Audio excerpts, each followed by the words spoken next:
andito po ako ngayon sa Mikawayan. Yun na guys, na-surprise ako kay Manang. You see, dahil sa si Manang.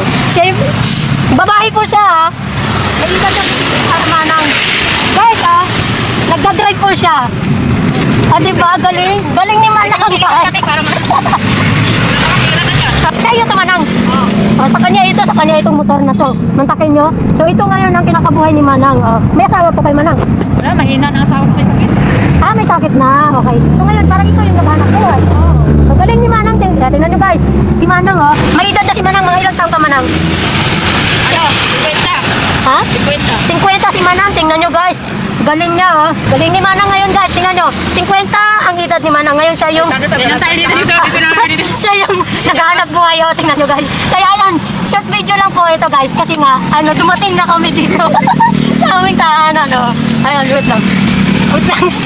Wait lang, Ayan, Guys, galing ni Manang, Yan, nasa Mikawayan po ako, Galing ni Manang, grabe. Ngayon, wait lang, papamasaya ko ngayon si Manang. Ayan, galing niya, Nagka-drive si Manang, ayan ang hanap buhay ni Manang. Ano? Makapirahan ba yan? Magkakapirahan daw, Oo, pagka... Ano ito? Sige po. Anak buhay ni Manang nagdadrive siya. Kahit na pandemic ngayon, ayan, anak buhay ni Manang. May sakit yung asawa niya, guys. So ngayon, kunti lang yung sahod ng asawa niya actually. So may sakit na yung asawa niya. Yan. Tumutulong si Manang sa pagdadrive, pag-anak buhay. Si Kuya. Galing diba? Yan ang motor niya, Manang, Nasa Mikawayan po kami. Yes. Diba? Galing kaya. Kayo, huwag kayong mawala ng pag-asa. Kapag nabubuhay tayo dito sa mundo, mayroon tayong biyaya galing sa may kapal, guys. Tingnan niyo ate, Guys, kaya yan, nabigla talaga ako. Hindi ko sukat akalain na si Manang ngayon naghanap buhay bilang driver, tricycle driver po. Yes, galing. Sino po sila, Manang? Si Linda. Si Melinda po. Siya po si Melinda.